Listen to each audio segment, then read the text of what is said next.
주최해 주신 국민참여 개헌 시민행동의 연성수 대표님을 비롯한 관계자 여러분께 깊은 감사의 말씀을 드립니다. 제가 그리고 또 이 자리에 우리 당원들도 오시고 여러분 오셨는데 이 특별한 관심과 참석에 깊은 감사의 말씀을 드립니다.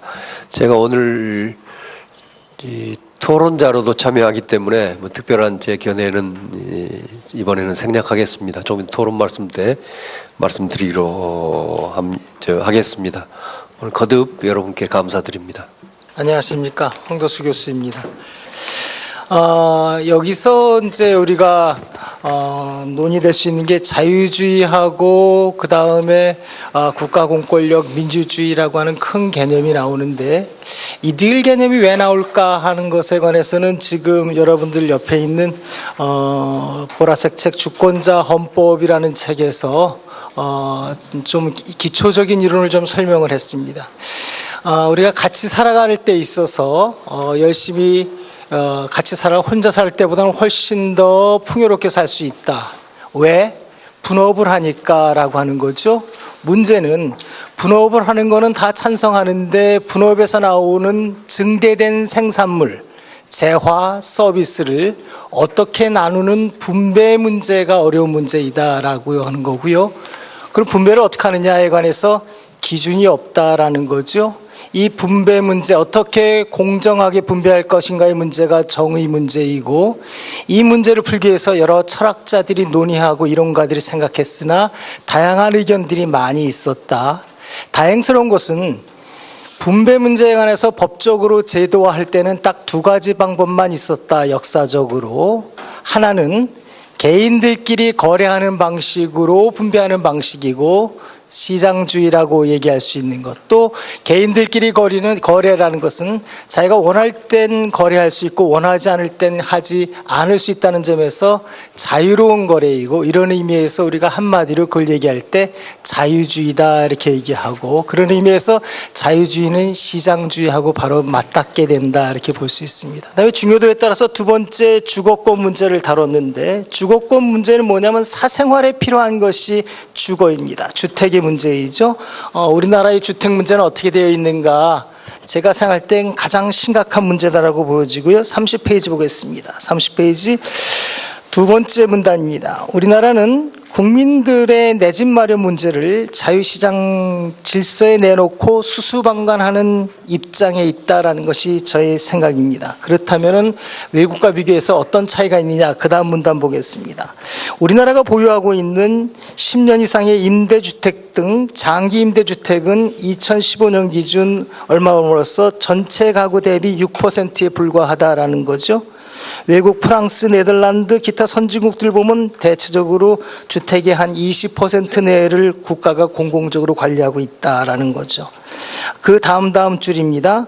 위 국민들에게 주거 문제는 삶의 핍박 요소가 아니다라는 거죠. 이들에게 주택은 자신의 인생을 펼쳐나가다가 실패하더라도 안거할 수 있는 삶의 안전판이다라고 저는 생각합니다.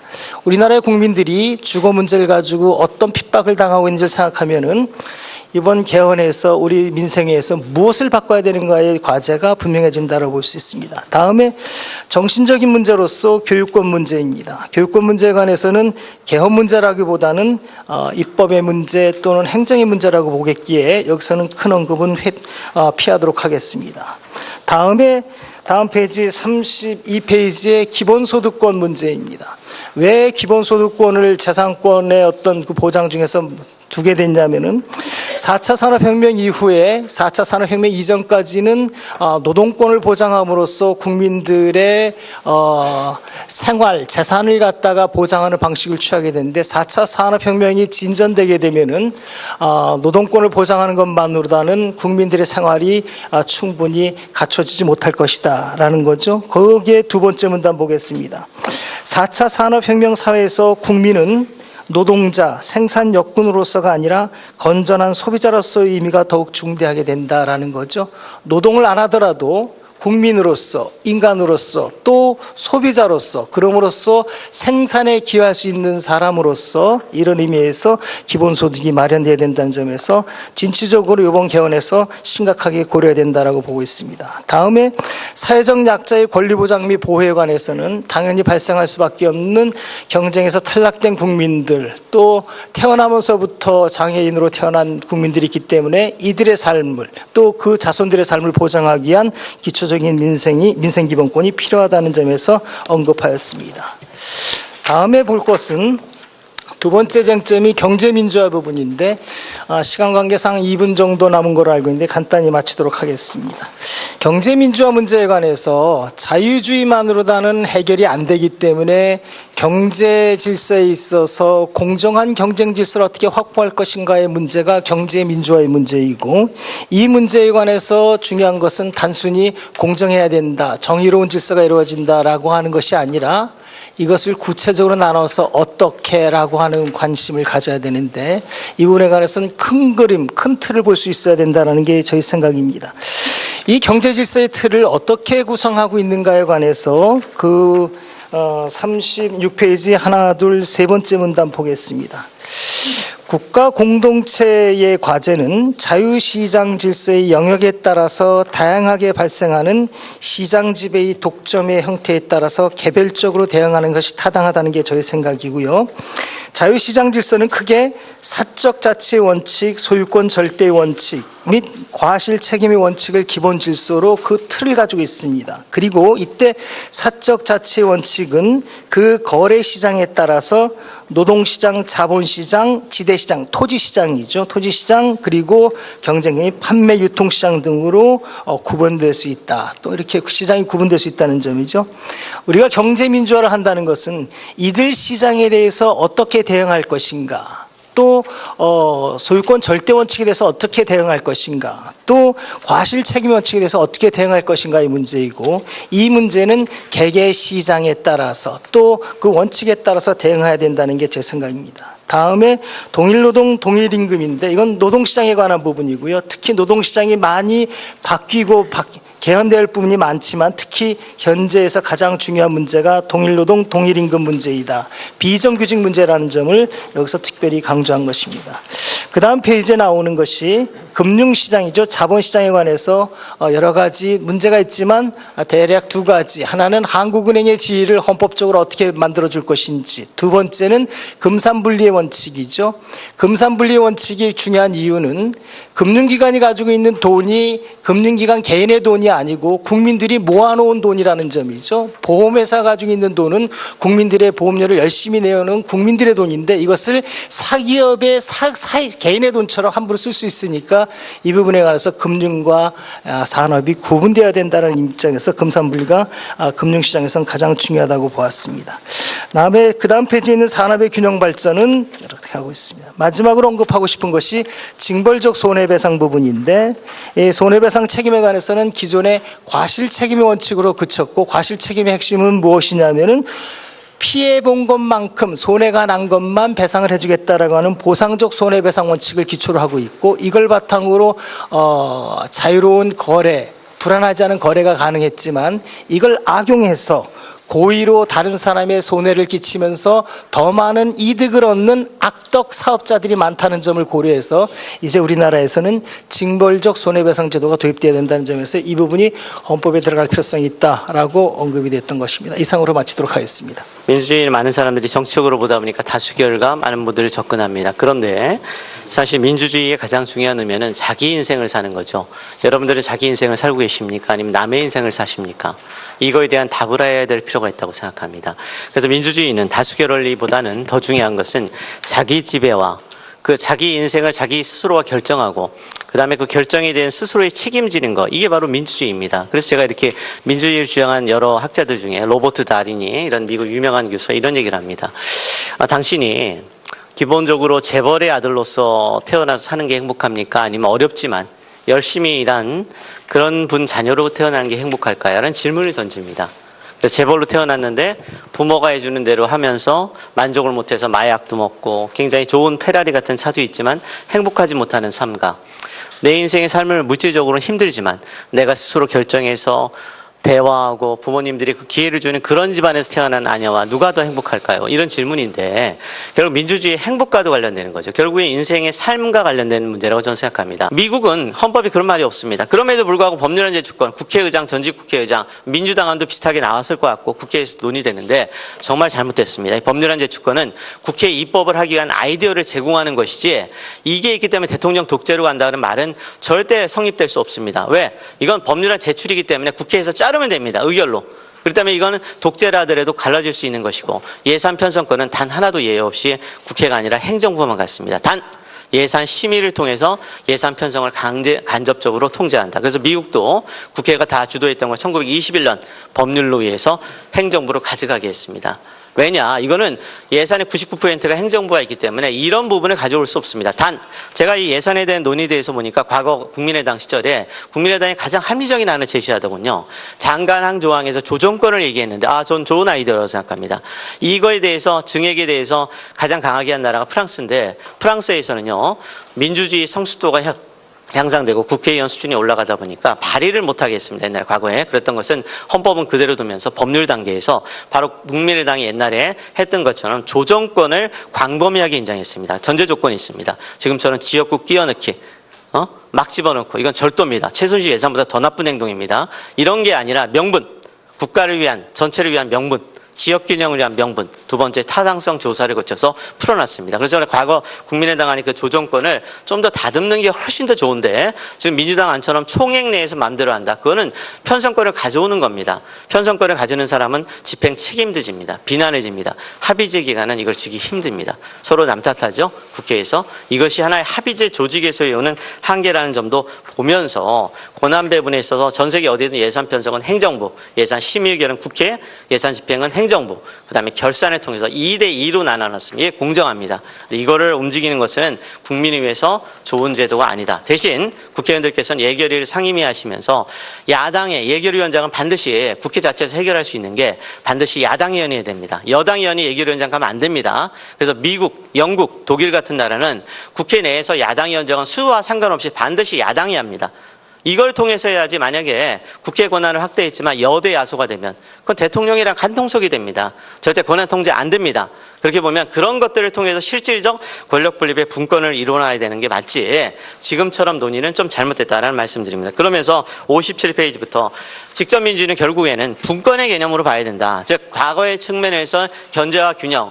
제가 이제 국회에서 논의되면서 좀 실망했던 것 중에 하나는 뭐냐면 민주당 국회의원 중에 일부 두 분이 어떤 분들이 이 직접 민주주의를 비판하면서 대표제를 대체하는 건 아니냐. 자, 이 부분은 지금서부터 우리가 한번 생각해 봐야 됩니다. 직접민주주의가 도입이 되면 대표제를 대체될까요? 자, 이게 굉장히 고민되는 문제인데 결론은 대체되는 나라는 하나도 없었습니다. 하나도 없었다는 겁니다. 결론은 뭐냐? 국회의원의 입법의 질을 더 향상시키고 국민 소환이나 이런 걸 통해서 국회의원을 더 자극시켜서 국민의 대표자의 질을 더 향상시켜서 상호 보완으로 갔다. 결국 이것은 우리가 제가 말하는 분권이 결국엔 네거티브적인 소극적인 게 아니라 이렇게 나눠줌으로써 내가 견제할 수 있는 눈이 있기 때문에 내가 더 조심하고 더 질이 향상된다는 겁니다. 이거는 바로 기본적으로 네거티브적으로 보는 게 아니라 직접민주주의가 있어서 훨씬 더 우리 국민들이 자, 제가 우리나라를 봤을 때 과연 우리나라에 제가 잘은 모르지만 전체적으로 가장 시장과 정부 중에 어디가 더 훨씬 더 질이 높을까 봤더니 시장의 질이 점점 높아지고 있습니다. 사회에 높아졌습니다.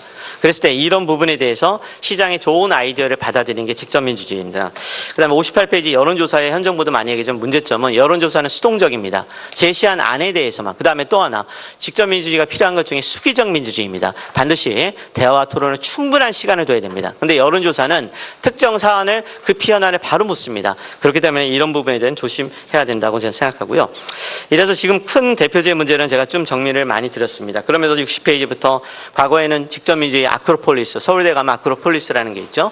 자, 그런 것 중에 토론의 공간이 이제 방송, 인터넷 통해 충분히 대화 또 정보를 주는 분들이 높아졌습니다. 그 다음에 참여 수단도 꽤 많이 일어났습니다. 그리고 61페이지 참여 수단을 보시면 우리가 직접 민주주의 된다고 해서 매번 할 필요 없습니다. 1년이나 6개월 단위로 여러 가지를 묶어서 하는 방식도 굉장히 중요하다.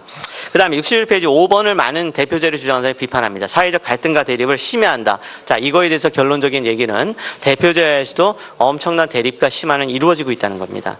직접 민주주의가 다만 남미 국가에서는 약간 포퓰리즘으로 흘러서 문제가 된 건 있습니다. 그러나 그거는 대표제도 똑같습니다. 대표제도 포퓰리즘과 선동 정치는 지나가는 것이고요.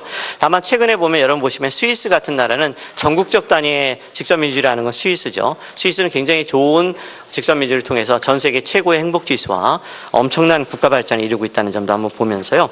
한번 나머지 부분들은 쭉 읽어보셨으면 좋겠습니다. 마지막으로 하나만 이것만 말씀드리겠습니다. 70페이지. 현재 헌법 개정은 저는 반대합니다.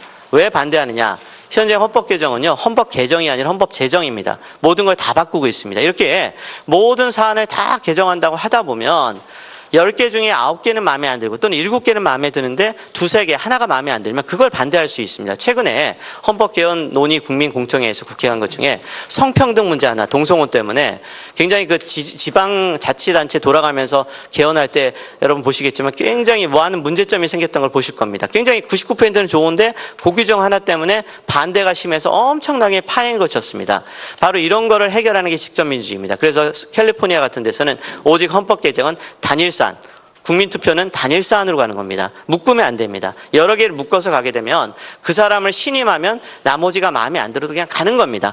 그러나 믿으면 나머지 결과는 실망으로 올 수도 있습니다. 그래서 직접민주는 단일성의 원칙을 지켜야 되기 때문에 여러 개를 같이 한다면 여러 개를 별도로 OX를 풀 수 있도록 가부간을 할 수 있도록 규정을 따로 만드는 것이 필요하다고 저는 생각하면서 나머지 부분에 대해서는 여러 자료를 보시도록 하고요. 하나만 더 죄송합니다. 국민소환이 참여연대를 포함해서 민주당 많은 분들이 실제 많은 비판을 하고 있습니다. 실행이 어렵다. 예, 저도 인정합니다. 특별히 지역구와 전국구 이념 대립이 심한 사회에서 어떻게 해야 되느냐. 이 부분은 역시 국민소환이 이상은 좋은데 현실적으로 어려울 수 있습니다. 그래서 이 부분은 우리가 좀 더 많은 논의를 가야 되는데 전 기본적으로 이렇게 생각합니다. 국회의원은 46조 1항에 국가이익 우선 의무가 있습니다. 이게 바로 자유이임입니다.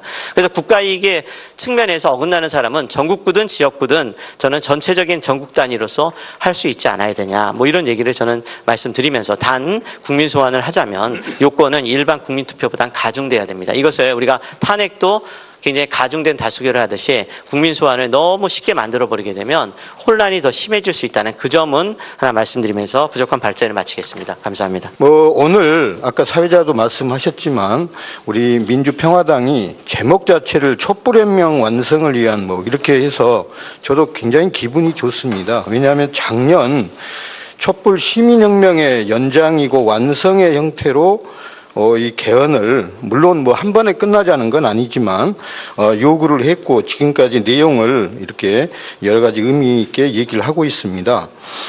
저는 발제가 내용이 좀 압축돼 있기 때문에 간단한 그 문제 중심으로만 얘기를 드리겠습니다. 1번 항은 어쨌든 지금 말씀드린 내용이고 반드시 6월 지방선거에 동시 개헌을 하자라는 그런 강조점으로 했고요. 78쪽에 일단은 이 지방분권 개헌 요구 관련해서는 문재인 대통령도 후보 시절부터 또 대통령이 되고 나서 최근까지도 지방분권에 대해서는 강조를 하고 있는 내용입니다. 다만 지방분권이 여러 가지 이제 강조하고 이렇게 개헌에 반드시 돼야 된다 얘기는 하는데 막상 지방분권 토론을 해보면 제가 한 서너 번 정도 지금 참여를 했는데요. 그 몇 가지 주제점을 가지고 보면은 그 폭이 굉장히 넓습니다. 합의점이 아직도 상당히 부족하다는 거죠. 왜 그렇게 생각하냐면은 토론을 해야 될 내용들이 많은데 사실은 그 절차상 토론을 해오는 과정이 부족하다 이런 생각을 했고 그냥 당위적으로 지방분권 이번에 꼭 해야 된다 이런 내용은 많이 공감하는데 도대체 이 지방분권을 어느 수준까지 하고 무엇을 중심으로 하고 반드시 뭘 해야 되느냐에 대해서는 의견들이 다양하다 이런 말씀을 꼭 드리고 싶습니다. 그런 의미로 해서 제가 78쪽과 79쪽 그 이하는 한 5가지 정도 지금 논의가 되는 그 점에 관련해서 말씀을 한번 드리겠습니다. 어쨌든 지방 분권의 필요성은 무엇보다도 엊그제 한겨레신문을 보니 참 내용이 제가 볼 때는 공감된 내용이 많이 있어서 여기 적었는데요. 78쪽 그 맨 밑에 보시면은 대한민국은 서울공화국이다 이런 그 기사 내용이 있습니다. 국토 면적의 12% 정도인 수도권의 인구 절반이 살고요. 국내 100대 기업의 96%가 수도권에 있답니다. 이렇게 이제 오는데 더구나 지금 우리가 그 문제가 저출산, 고령화 이런 부분이 급속히 진행이 되다 보니 거의 지방은 소멸하는 과정으로 가고 아마 30년 안에 전국 시군구의 37%, 읍면동의 40%가 사라질 것이라는 예측까지 나오고 있는 겁니다. 어쨌든 수도권과 정부라는 중앙으로 이렇게 집중된 권한을 좀 분산해서 균형 발전을 이루자 하는 측면에서도 지방 분권 개헌이 필요하다는 필요성은 계속 제기돼 왔던 겁니다. 물론 이건 한 면이라고 보고 저는 이제 오늘 발제에서는 깊이 얘기는 안 다뤘지만은 지방 분권의 또 한 측면은 주민 자치권의 확보라고 생각합니다. 그런데 사실은 이런 그 중앙과 그 지방의 권한 분산 뭐 균형 발전 이런 거에 대한 얘기는 많이 하지만 주민 자치권 확보와 그거에 대한 내용은 좀 부족한 것이 사실입니다. 어쨌든 뭐 그 점은 이후에 좀 보완되리라고 보고 몇 가지 4번부터 한번 보겠습니다. 실질적으로 이 지방 분권 지방 자치의 핵심은 자치 입법권에 있다라는 주장들도 많이 나오고 있습니다. 그 의미가 뭐냐면 우리 지금 지방자치단체에서 보면은 조례는 법령의 그 내에서만 할 수밖에 없습니다. 다시 말하면 지방의회 의원들이 어떤 조례를 만들어도 법률과 대통령령에 위배되면은 안 됩니다. 그러다 보니 중앙정부나 국회에서 의결했던 그 법률 내에서만 그 지방자치의 사무가 이루어지고 권한 행사가 이루어진다는 그런 한계를 많이 느끼고 있습니다.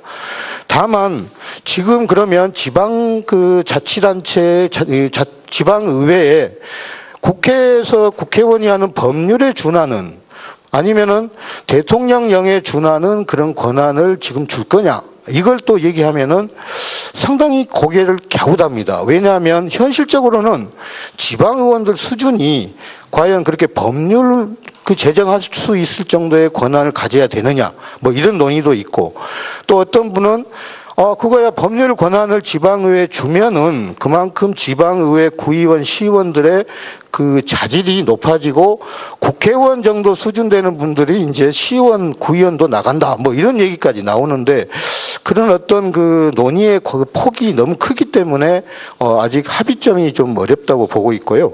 제 개인적으로 이제 발제자의 의견은 지금 우리 현실적인 것뿐만 아니라 아직 우리 지방 자치의 그 수준과 그동안의 그 연역을 볼 때도 지방의회에 또 지방자치단체에 법률에 준하는 정도의 입법권을 주는 데는 아직 좀 이르지 않느냐 이런 시기상조적 의미를 먼저 말씀드리고 싶습니다. 과연 이제 지방세를 조례로 제정을 하는데 이 조례주의의 의미는 우리나라 헌법에 보면은 그 조세의 종목과 세율은 법률로만 규정하고 그 원칙적으로 그렇게 하게 돼 있습니다. 그런데 지방세에 대해서는 예외를 두고 조례로 지방자치단체가 의회에서 지방세를 종목과 세율을 정해서 할 수 있도록 하자. 뭐 이런 논의가 지금 상당히 핵심적으로 부각되고 있습니다. 어쨌든 이 부분은 법률의 예외 규정으로 오기 때문에 헌법에 규정하느냐 안 하느냐의 문제가 있다고 보고 저의 의견은 일정하게는 지금 지방세를 보다 더 지방 분권 차원에서 지방자치단체가 발굴하고 세원을 확충하는 것은 중요하다 보고 있습니다. 그런 의미에서 예외 규정으로 지방세 조례주의를 헌법에 명시하는 것도 괜찮겠다 생각을 하고 정의당에서는 당론으로 이런 얘기를 하고 있습니다. 지방자치단체가 자기 사무를 자기 재정으로 책임지게 하되 사실은 이제 지방자치단체별로 이렇게 하다 보면은 균형이 어긋나서 불균형이 많이 생깁니다. 그 부분은 중앙정부가 재정 조정 제도를 이용해서 이렇게 균형적인 그 부분을 이제 책임 있게 해야 된다. 뭐 이런 의미에서 재정 조정 제도를 두자. 뭐 이런 정의당의 그런 의견이 있습니다. 이 부분은 같이 고려할 사항으로 생각을 하고 있습니다. 또 한 가지 좀 첨부하면 82쪽에 제일 위에 보시면은 현재 국세와 지방세의 분배 비율이 굉장히 이제 좀 이렇게 격차가 큰데 현행보다 높여서 6대 4 정도로 하자라는 뭐 그런 의견도 있다는 말씀을 드리겠습니다. 마지막으로 맺는 말에 현재 중앙정부의 권한과 재원을 지방정부에 줌으로써 지방 스스로 자치 역량을 높이는 것과 그거에 따라서 주민이 직접 정책에 참여해서 지역의 문제를 해결한다는 것이 지방분권 또 자치분권의 의미라는 말씀을 드리고 마지막에 주민자치권의 확대가 지방분권의 궁극적인 목적이 아니겠느냐 이렇게 말씀을 드리고 싶습니다. 어느 나라나 그 나라의 주요 사회경제 집단들은 나라마다 조금씩 다르겠지만 우리나라 같으면 예컨대 제가 보기엔 노동자, 그중에서도 비정규직 노동자, 소상공인, 청년 이런 주요한 사회경제 집단들이 대의제 민주주의라고는 하지만 제도권 바깥에 방치되어 있지 않습니까? 이들이 정치권 안으로 들어오게 하려면 그들을 대표하는 유력한 정치적 대리인, 정당들이 발전해 있어야 되는데 우리는 그렇지 못하다는 겁니다. 만약에 제대로 된 정당 정치가 작동된다면 이 주요한 정당들이 의회 및 정부에 늘 포진해 있어야 합니다. 그래서 입법부와 행정부에서 거의 언제나 약자를 위한 정치가, 포용의 정치가 작동돼야 합니다. 그런데 정당이 별로 없으니까 이게 작동이 안 된다는 겁니다. 87년 체제의 양대 결함이 바로 이겁니다. 그 첫 번째가 정당 정치의 후진성입니다. 아직도 우리나라는 무슨 농경사회도 아닌데 지역정당이고 인물정당입니다. 사회경제적 갈등의 주체들은 그 정당 정치에 의해서 대표되지 않고 엉뚱하게 지역정당이 있고 인물정당이 있을 뿐입니다. 그래서 우리 뭐 더 얘기할 필요 없이 호남정당, 영남정당은 있다고들 하지만 소상공인 정당, 비정규직 노동자를 위한 정당은 어디 있는지 잘 모릅니다. 어느 정당이나 다 이 서민과 중산층을 위한 정당이라고 하는데 누굴 대표한다는 건지 모르는 상태입니다. 그러니까 정치적 대표성의 문제가 매우 심각하다는 겁니다. 두 번째 큰 문제가 제왕적 대통령제 문제죠. 근데 지금 현 대통령의 인기가 높아서 이게 그 몇 개월 사이에 벌써 잊혀진 것 같은데 이 구조적 문제는 여전합니다. 그래서 한국의 87년 체제 문제, 양대 문제라고 한다면 정당 정치의 후진성과 제왕적 대통령제 폐해라고 볼 수 있겠고 따라서 헌정 체제를 고치겠다고 한다면 핵심은 이 둘을 고쳐야 된다는 겁니다. 87페이지의 네 번째 슬라이드는 지금 87년 체제의 사회경제 효과를 보자는 겁니다. 뭐 무수히 많은 예가 있지만 경제민주화 조항이라고 하는 119조 2항을 보십시오. 거의 중략을 해서 잠깐 읽어보면 국가는 경제의 민주화를 위하여 경제에 관한 규제와 조정을 할 수 있다라고 멋있게 쓰여 있습니다. 그런데 아시다시피 우리 경제민주화 수준은 매우 낮습니다. 여기서 국가가 시장에 개입해서 조종하라고 합니다. 조정시장 경제를 만들려고 명령을 하고 있습니다. 그런데 국가는 실물은 아니지 않습니까? 이 국가의 역할을 하는 것은 실제로는 정당이죠. 정권을 잡은 정당 혹은 정당들입니다. 근데 이런 경제 민주화를 자기 존재 목표로 삼고 있는 정당이 유력한 정당이 없습니다. 힘없는 정당은 있지만 이런 것을 하겠다고 하는, 그래서 이런 것을 목표로 하는 유력한 정당이 존재하지 않기 때문에 119조 2항은 사문화되어 있는 겁니다. 사실 쓸데 없습니다. 주체가 없는데 지금 누구 보고 하는 얘기인지 모르겠습니다. 그래서 이런 문제가 바로 경제민주화가 진전되지 않은 이유이고 복지국가 수준이 이렇게 한심한 이유이기 때문에 헌법 조항을 훌륭하게 고친다고 해서 물론 고쳐야 됩니다. 고칠 게 굉장히 많습니다. 그러나 그렇다고 해서 바로 그 헌법에서 명령하는 것이 지켜질 가능성은 생각해 봐야 한다는 겁니다. 정치가 작동하지 않는 한 의미 있는 변화가 일어나기는 매우 어렵습니다. 그래서 다섯 번째는 그렇다면 어떻게 해야 되느냐? 합의제 민주주의로 가야 된다는 겁니다. 합의제 민주주의의 특징은 넘버원 포용의 정치입니다. 그 포용의 정치가 아까 말씀드린 사회경제적 약자가 늘 유력한 정치적 대리인을 통하여 정책 결정 과정, 정치 과정에 항상 참여할 수 있도록 하는 것, 보장된 것. 이게 포용의 정치라고 한다면 합의제 민주주의의 핵심은 바로 이겁니다. 비례대표제와 다당제와 연립정부로 구성되어 있다고 합니다. 이유는 뭐 우리가 다 알다시피 비례성이 보장되는 선거제도를 하면 사회 구성원들의 주요 집단들이 다 정치적 대표성을 보장받지 않습니까? 그래서 그런 것이고, 주요 사회경제 집단들의 대표성이 두루 보장받다 보니까 유력한 정당이 여럿 있고 단독 과반을 하는 정당은 가능성이 존재할 가능성이 거의 없고, 따라서 유력 정당에 의한 다당제, 그리고 어느 당도 단독 과반을 못하니까 연립정부가 자연스러운 요 세 가지 구조의 조합입니다. 비례대표제, 다당제, 연립구조. 이게 합의제 민주주의라고 한다면 우리가 고쳐야 될 것은 첫 번째, 우선 비례대표제입니다. 비례성이 보장되는 선거제도, 민심 그대로 선거제도가 들어와야 아까 우리가 답답해하는 정당이 제대로 활성화됐을 것이고, 따라서 권력구조도 심지어 대통령 중심제일지라도 연정형 대통령제라고 하는 연정형 권력구조를 할 겁니다. 그래서 핵심은 비례대표제의 도입이다라는 얘기고요. 충청 의원들이 뭉치면 하나의 정당으로, 충청당으로, 호남당과 영남당의 질리가 별로 없고, 잘만 하면 캐스팅 보터로서 장관직 대여섯 개는 확실하게 가져갈 것이고, 더 잘만 하면 수상도 가져갈 수 있죠. 그래서 이거는 오히려 뭐 광원당도 why not 이란 얘기 할 것이고, 경기 북부당 뭐 하여튼 한석 장관 한 자리락도 가져갈 수 있기 때문에 이 좋은 게임에 참여 안 하겠습니까? 그리고 지역 정당 만들기는 굉장히 쉽습니다. 우리가 봤듯이 이념 정당, 정책 정당 만들기가 어렵지.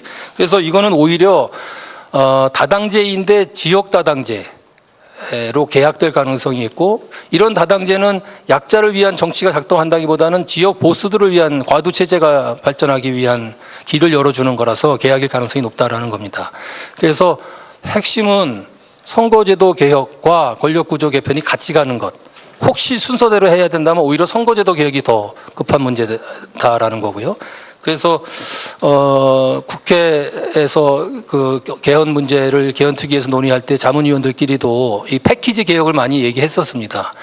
그래서 이 개헌을 할 때 아예 선거제도 조항도 같이 들어가서 비례성이 보장되는 선거제도가 같이 간다면 권력구조 개편과 함께, 그렇다면 반대할 이유가 없으나 선거제도 정당 체계는 그대로 둔 채 권력구조만 바꾸는 것은 위험하다. 그래서 자유한국당이 권력구조만 바꾸자라고 주장한다면 그것은 위험한 것이다. 그런데 마지막 슬라이드에서 제가 말씀드리고 싶은 것은 둘 다 필요하다라는 겁니다. 선거제도가 더 중요하긴 하나, 그러나 역시 권력구조까지 같이 가야 합의제 민주주의가 완성된다고 할 수 있기 때문에 둘 다 중요하다고 한다면 지금 민주당과 청와대는 자유한국당과 좀 빅딜을 할 필요가 있지 않을까라는 생각입니다. 둘 다 필요하기 때문이죠. 근데 문재인 대통령은 여러 번 직접 간접 얘기를 하셨지만 선거제도 개혁이 된다면 4년 중임제를 고집하지 않겠다라는 얘기를 했지 않습니까? 의원내각제, 심지어는 분권형 대통령제는 물론 받을 용의가 있다. 선거제도 개혁을 해다오라는 것인데 그게 안 되고 있으니까 그렇다면 4년 중임제로 가겠다. 뭐 이렇게 논리가 흘러가고 있는 것 같습니다. 근데 그 의지가 진정이라면 다행인 것은 민주당이 그 개헌안 내면서도 권력구조를 딱 못 박지는 않았습니다. 4년 중임제로 가는데 여기서 우리가 주의해서 볼 것은 지금 대통령제를 그대로 두고 4년 중임만 가능케 한 것이 아니라 대통령의 권한을 움직일 수도 있다라는 거죠. 그래서 만약에 총리를 국회에서 선출한다라면 그러면 4년 중임 분권형 대통령제로 갈 수도 있는 것입니다. 그래서 이 여지는 열어뒀기 때문에 이 열어둔 여지를 자유한국당에게 강조를 하면서 너희들이 강조하는 분권형 대통령제 논의할 수 있다. 그렇지 않습니까? 국회에서 만약에 총리를 선출하고 그 총리에게 상당한 권한을 준다면 얼마큼 주느냐에 따라서 어떤 다른 어떤 모종의 분권형 대통령이 될 수 있기 때문에 저는 논의 여지가 있다고 봅니다. 그래서 분권형 대통령 논의를 들어오게 하고 대신 자유한국당도 선거제도 개혁 논의에 참여케 한다면 가능하지 않을까 이런 생각을 합니다. 여기서 아마 민주평화당이 또 심지어는 바른미래당조차도 이 문제에 관한하는 좀 정의당과 함께 이렇게 주요 정치 세력으로서 강조를 하면 어떨까라는 생각입니다. 이상입니다. 우리 천정배 민주평화당 헌정특위 위원장님의 토론으로부터 시작을 하도록 하겠습니다. 큰 박수로 모시겠습니다. 촛불 정신을 어떻게 구현할 수 있는 개헌이 될 것인가, 오늘 발제자님들께서 다 말씀해 주셔서 제가 그냥 간략하게 다시 말씀드린다면 결국은 작년 재작년에 촛불 혁명은 내가 주권자다 하는 국민의 주권 선언이었습니다. 그래서 국민의 주권을 강화하는 방향으로의 개헌이 이루어져야 한다고 생각합니다.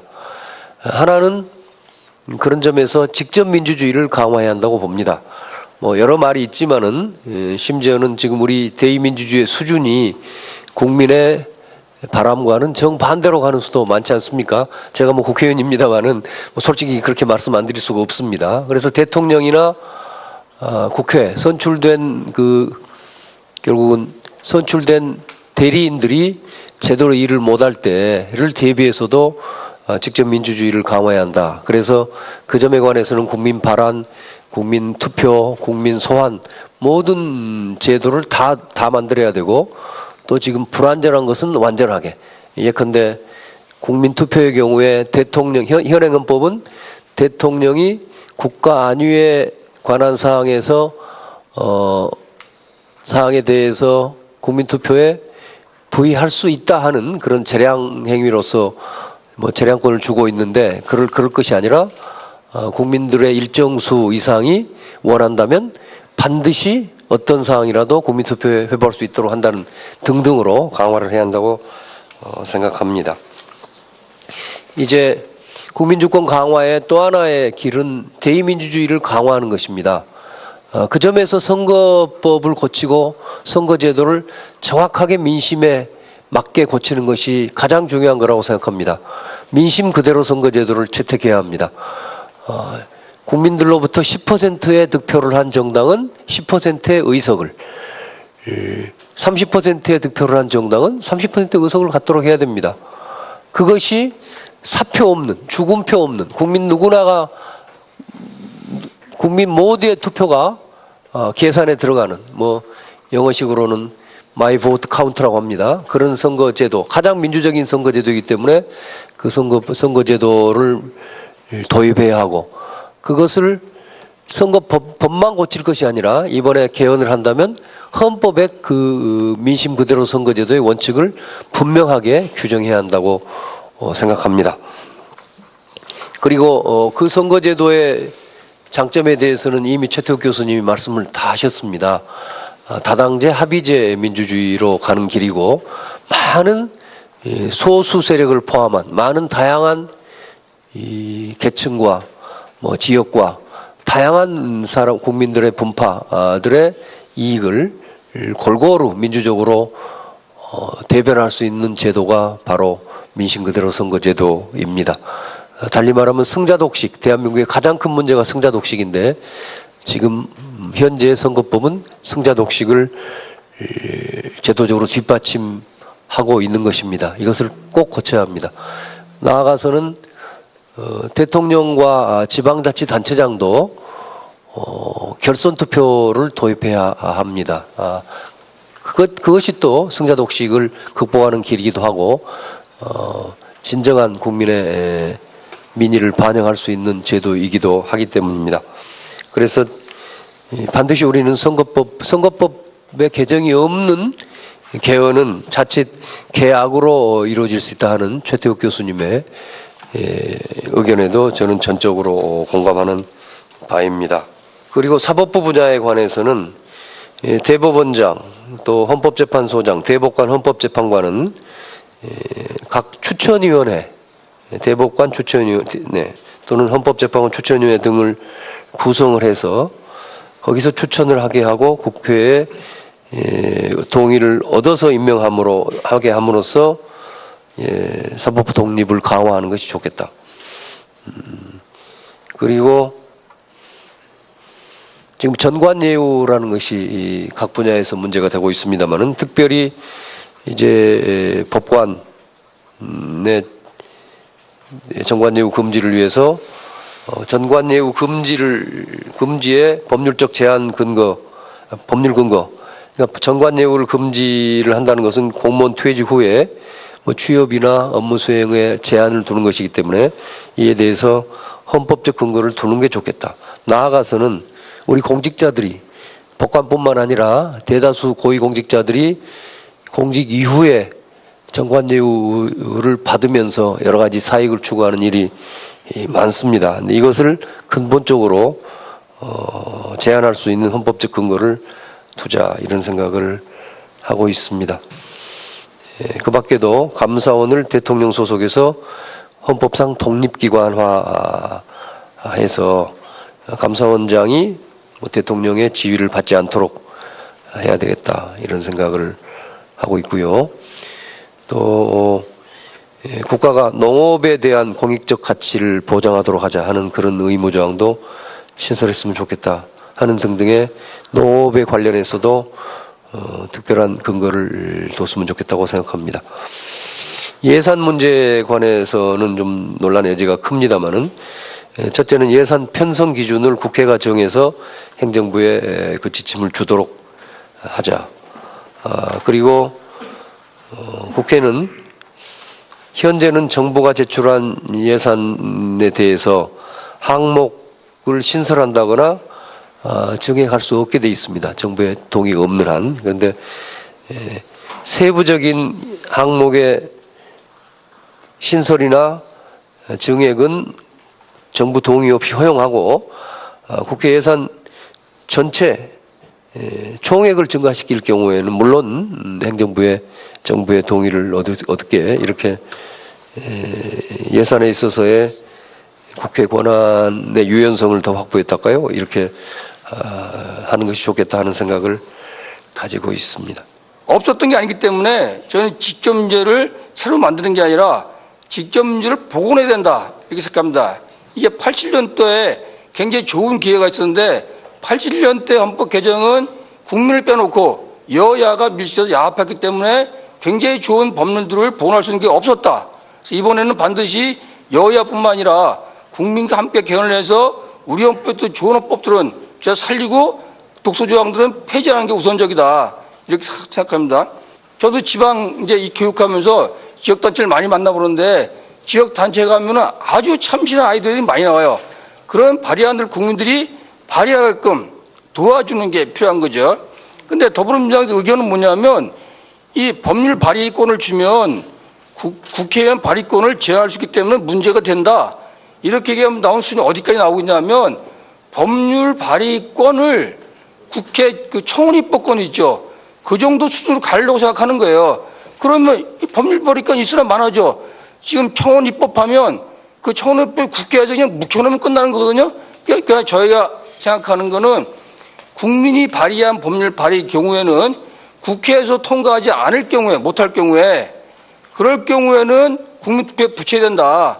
이런 단서 조항을 대고 국민이 발의한 법률은 일정 기간 내에 국회에서 통과시키지 못할 경우에 자동적으로 국민투표로 넘어간다. 이런 단서 조항을 헌법에 반드시 둬야지만 실효성이 생긴다고 생각합니다. 국민한테 얘기할 때 국민 발의권을 제일 좋아하는 건 뭐냐면 국회의원이 만든 독소 조항을 폐지하는 발의안 이거예요. 얼마 전에 국회에서 국회의원 연금법을 만든 적이 있죠. 국민들이 붕괴했어요. 근데 붕괴했을 때 그걸 심판하는 방법은 다음 선거밖에 없어요. 근데 국민 발의안이 생기면 어떻게 할 수 있냐면 국회의원 연금법은 폐지한다. 폐지한다 한 줄만 집어넣으면 됩니다. 그래서 발의하면 국회의원들이 그걸 보고 이 국민들 무시할 수 없겠구나 하고 조심해서 정말로 필요한 법률 발의안을 만들게 되는 거죠. 마지막으로 국민소환제. 국민소환제는 저희가 조사한 바로는 계속 1위로 나옵니다. 이건 뭐냐면 국민들이 국회의원들 뽑고 대통령을 뽑고 다 자기가 뽑은 거예요. 뽑으면서 후회하는 거죠. 내가 왜 이런 사람들 뽑았을까? 좀 더 좋은 사람 뽑는 게 필요하다라고 할 때 이제 선거법이나 정당법 이런 게 잘 돼 있어서 민심 그대로 반영할 수 있는 사람들 뽑는 게 제일 좋은 거죠. 근데 그렇게 가기까지 시간이 많이 걸린다는 거예요. 그리고 거기까지 정당 가는 사람들이 성숙해야 되고 국회의원이 성숙해야 되고 지방 자치단체가 성숙해야 되고 이런 성숙도가 필요하기 때문에 거기까지 갈 때까지는 필요할 때 국민들이 직접 견제할 필요가 있겠다. 이런 생각을 하고 있는 거죠. 그래서 국회의원 소환법 같은 경우에 현재 나오고 있는 안은 워낙에 복잡하니까 국회의원 소환법을 헌법에 둔다. 단 법률로 정한다. 이렇게 하자는 게 다수 의견이에요. 근데 저는 그 반대합니다. 국회의원 국민 소환권 생기면 제일 먼저 사람들이 하고 싶은 거는 국회의원들이거든요. 국회의원들은 탄핵 소추권이 없어요. 탄핵권이. 그래서 국회의원 하고 싶은데 그 조항을 국회의원들이 자기 목에 방울 달려느냐. 그래서 최소한 국민소환제도 일정 여건을 헌법에 명시해야 된다. 이 정도로 말씀을 드리고요. 마지막으로 이제 한 말씀만 더 드리면 저는 그렇게 생각해요. 이번 6월 달 개원 반드시 필요합니다. 이 물꼬를 트지 않으면 안 되기 때문에 터야 되고 그래서 저희들은 최소한 다 양보할 생각이 있어요. 근데 마지막 양보 못하는 건 뭐냐 하면 직접률 세 가지 그건 양보할 수가 없습니다. 그래서 만약 현 정부와 국회에서 그거를 약화시키면서까지 6월에 개헌하겠다고 한다고 치면 저희는 그건 반대할 겁니다. 반대하고 이 이후에 보다 더 국민이 주도하는 헌법 발의를 만들어서 그때는 정부도 못했고 국회도 못했으니까 지금부터 우리가 한다. 국민이 한다. 국민이 안을 만들 테니까 정부와 국회는 국민이 안을 만드는 거를 제도적으로 지원해라. 그렇게 해서 한 1년쯤 성숙해서 그 국민 발의안을 내챙기고 그런 사례는 남아공은 3년 동안 그 일을 했고 아이슬란드, 아일랜드 여러 군데 많이 있습니다. 따라서 제발 좀 이번에 정부와 국회는 서로 양보하고 타협해서 국리 발언 내용의 헌법 개정, 특히 직접미 3요소 반드시 집어넣어서 개헌해 주기를 간절하게 부탁합니다. 전체적으로 뭐 4년 중임제다 이런 얘기가 나왔고 또 의원 내각제로 가는 방향의 권력구조 분권 이런 것이 논의가 됐는데 4년 중임제라는 것은 당연히 대통령의 권한이 실질적으로 축소되는 것을 전제로 하는 것입니다. 현재 승자 독식 구조를 그대로 놔두고서 4년 중임제가 되면 이거는 5년 승자 독식 대통령을 8년 승자 독식 대통령을 만드는 것이어서 개헌이 개악이 되는 것입니다. 그래서 절대로 받을 수가 없는 것이죠. 제가 이제 여당의 그런 뭐 이인영 의원이나 이런 분들에게 아니 거기서 4년 중임제 얘기하던데 그거는 당연히 대통령의 권한을 실질적으로 축소한다라는 전제 아니겠습니까? 이렇게 물어보니까 당연하지요. 라고 얘기하면서 내용은 실질적인 게 안 나오고 국회의 권한을 조금 더 늘리는 이런 식의 얘기가 나와요. 그래서 아니 지금 대통령의 권한에서 뭐 70~80%를 차지하는 것이 인사권인데 결국은 총리의 국회 추천, 총리를 국회에서 추천하거나 총리를 국회에서 선출하거나 이런 정도의 변화가 없는 한 그거는 대통령 권한의 축소라고 할 수가 없다. 이렇게 얘기를 하니까 대답을 안 하고 물러나는 걸 봐서 이게 과연 지금 개헌이 이번에 될 것인가 이제 심각하게 우려하지 않을 수 없는데요. 저는 그렇게 생각합니다. 총리를 국회에서 선출하는 경우에는 실질적으로 내각제에 굉장히 다가가는 것입니다. 그리고 이제 그거에서 총리의 권한을 내치에 한정하고 뭐 외교통일 국방은 대통령에게 권한을 유보하는 것을 이제 소위 이원 집정부제라고 하는데 그거를 이번에 달성하기는 쉽지 않을 것 같습니다. 왜냐하면 이원 집정부제까지만 가려고 해도 사실상 이제 국회의 해상권, 국회에 대한 해상권, 또 총리에 대한 불신임권 이런 것들이 세트로 오기 때문에 그런 것들을 우리가 다 지금 현재 소화하기에는 저는 상당히 버겁다고 봅니다. 그래서 그 전 단계 말하자면 총리를 국회에서 추천하는 것 이것을 이 안을 가지고서 민주평화당이 정부 여당과 자유한국당을 견인해내는 그런 이제 그 루트로 가야 된다라고 생각을 합니다. 저희는 이제 구체적으로 국회에서 대통령을 추천하게 되면 대통령이 비토할 수 있다. 그리고 내용적으로 지금 현재 헌법에는 그 장관은 국무총리가 제청을 하도록 되어 있습니다. 그래서 만약에 국회에서 추천한 대통령이 사실상 원하지 않는 야당 쪽의 국무총리가 만약에 관철이 됐을 때 현재 헌법에 의하면은 모든 장관을 대통령이 원하지 않는 그 총리가 다 제청해도 가능하게 그렇게 되어 있습니다. 근데 그 부분은 좀 문제가 있다고 생각하고요. 그래서 오히려 우리가 국회가 총리를 추천하는 권한을 갖되 적어도 외교 통일 국방에 대해서는 대통령이 스스로 총리의 제청을 받지 않고 임명할 수 있도록 그거를 저는 권한을 확보해 주어야 한다고 생각합니다. 그렇게 됐을 때 내치에 관련된 장관에 대한 국무총리의 제청권을 실질적으로 행사할 수 있도록 하는 게 동시에 보장이 된다고 생각합니다. 그래서 이번 개헌에서 그 정신은 차별과 배제와 소외가 없는 승자 독식이 없는 그런 합의제 민주주의로 가는 그런 개헌이 돼야 되고 그 핵심은 결국은 권력구조 분산이라고 생각합니다. 이상입니다. 권력 어떤 헌법 이념 또 하나는 이 권력구조 문제라든가 여러 가지 이런 이유를 들어서 사실 이 개헌 자체들을 반대하고 있는 거죠. 그리고 촛불의 요구들을 적극적으로 받아서 또는 그 촛불 이전의 야당 시절에 이런 그 지방 분권 개헌이라든가 또는 선거제, 연동형 비례제 전면 실시라든가 이런 것들을 적극 주장하던 지금 집권 여당 같은 경우는 사실은 집권 이후에 상당히 우려한 현실로 바뀌었잖아요. 지금 저도 뭐 자치분권 전국 지도자회라든가 그런 각종 그런데 함께 지난 한 7, 8년 동안 활동해 왔지만 집권한 이후에 이런 선거제 개혁이나 이런 내용들에 대해서 쏙 빠졌어요. 지금 그 지방자치단체 선거 때 개헌을 해야 된다. 이런 것을 일종의 정치적 이용이나 활용 이렇게 사실 상당한 의심이 있는 게 사실이고요.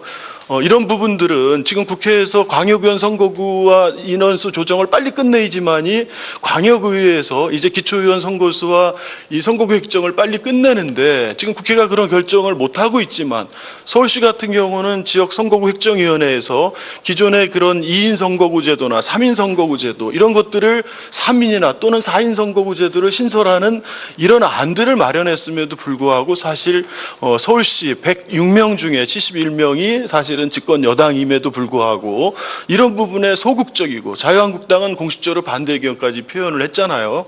결국은 이러한 논의들이 충분히 되지 않는 속에서 앞으로 다가오는 지방선거 일정에 아주 급박하게 이런 광역 선거구 조정이나 광역의원 정수 조정, 이것이 기초의원 선거구 조정, 뭐 정수 조정 이렇게 갔을 때는 졸속으로 이것이 기존의 양당 체제 이런 부분들이 그대로 재현될 우려가 있는 게 현실이라는 겁니다.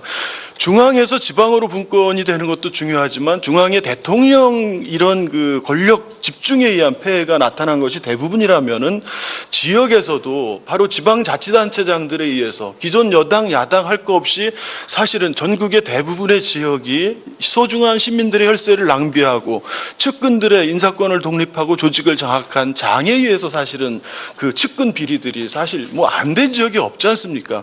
근데 지금 이런 지방분권에서도 중앙에서의 지방분권만 얘기하지 실제로 지방으로의 권한이 이렇게 많이 왔을 때 이런 부분들을 어떻게 직접민주주의의 주민참여들을 확대시키고 또는 현재 지방의회들이 이 자치단체장을 선출하는 정당이 대부분 그대로 다수를 점하고 있는 것들이 투표를 동시에 하기 때문에요.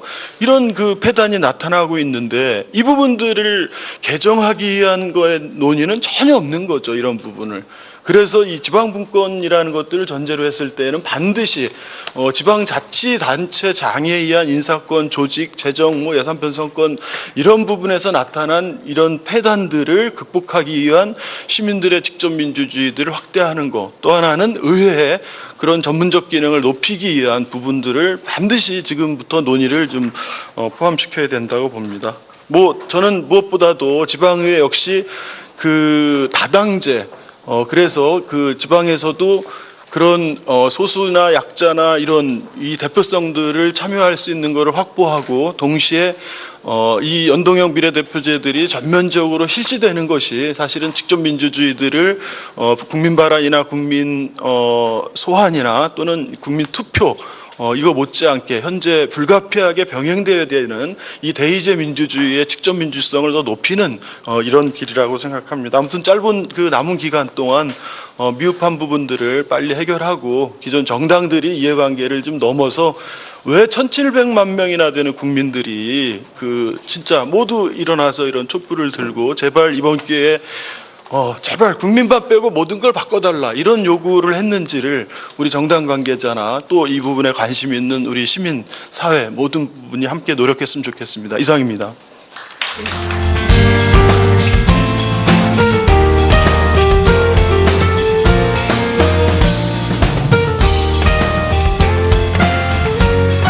아니다. 대신 국회의원들께서는 예결위를 상임위하시면서 야당의 예결위원장은 반드시 국회 자체에서 해결할 수 있는 게 반드시 야당 의원이 됩니다. 여당 의원이 예결위원장 가면 안 됩니다. 그래서 미국, 영국, 독일 같은 나라는 국회 내에서 야당 위원장은 수와 상관없이 반드시 야당이 합니다. 이걸 통해서 해야지 만약에 국회 권한을 확대했지만 여대 야소가 되면 그건 대통령이랑 간통속이 됩니다. 절대 권한 통제 안 됩니다. 그렇게 보면 그런 것들을 통해서 실질적 권력 분립의 분권을 이뤄놔야 되는 게 맞지 지금처럼 논의는 좀 잘못됐다라는 말씀드립니다. 그러면서 57페이지부터 직접민주주의는 결국에는 분권의 개념으로 봐야 된다. 즉 과거의 측면에서 견제와 균형. 제가 이제 국회에서 논의되면서 좀 실망했던 것 중에 하나는 뭐냐면 민주당 국회의원 중에 일부 두 분이 어떤 분들이 이 직접민주주의를 비판하면서 대표제를 대체하는 건 아니냐. 자, 이 부분은 지금부터 우리가 한번 생각해 봐야 됩니다. 직접민주주의가 도입이 되면 대표제를 대체될까요? 자, 이게 굉장히 고민되는 문제인데 결론은 대체되는 나라는 하나도 없었습니다. 하나도 없었다는 겁니다. 결론은 뭐냐? 국회의원의 입법의 질을 더 향상시키고 국민 소환이나 이런 걸 통해서 국회의원을 더 자극시켜서 국민의 대표자의 질을 더 향상시켜서 상호 보완으로 갔다. 결국 이것은 우리가 제가 말하는 분권이 결국엔 네거티브적인 소극적인 게 아니라 이렇게 나눠줌으로써 내가 견제할 수 있는 눈이 있기 때문에 내가 더 조심하고 더 질이 향상된다는 겁니다. 이거는 바로 기본적으로 네거티브적으로 보는 게 아니라 직접민주주의가 있어서 훨씬 더 우리 국민들이 자, 제가 우리나라를 봤을 때 과연 우리나라에 제가 잘은 모르지만 전체적으로 가장 시장과 정부 중에 어디가 더 훨씬 더 질이 높을까 봤더니 시장의 질이 점점 높아지고 있습니다. 사회에 높아졌습니다. 그랬을 때 이런 부분에 대해서 시장의 좋은 아이디어를 받아들이는 게 직접민주주의입니다. 그 다음에 58페이지 여론조사의 현 정부도 많이 얘기하지만 문제점은 여론조사는 수동적입니다. 제시한 안에 대해서만. 그 다음에 또 하나 직접민주주의가 필요한 것 중에 수기적 민주주의입니다. 반드시 대화와 토론을 충분한 시간을 둬야 됩니다. 그런데 여론조사는 특정 사안을 그 피현안을 바로 묻습니다. 그렇기 때문에 이런 부분에 대한 조심해야 된다고 저는 생각하고요. 이래서 지금 큰 대표적인 문제는 제가 좀 정리를 많이 드렸습니다. 그러면서 60페이지부터 과거에는 직접민주주의 아크로폴리스, 서울대 가면 아크로폴리스라는 게 있죠. 자, 그런 것 중에 토론의 공간이 이제 방송, 인터넷 통해 충분히 대화 또 정보를 주는 분들이 높아졌습니다. 그 다음에 참여수단도 꽤 많이 일어났습니다. 그리고 61페이지 참여수단을 보시면 우리가 직접민주주의 된다고 해서 매번 할 필요 없습니다. 1년이나 6개월 단위로 여러 가지를 묶어서 하는 방식도 굉장히 중요하다.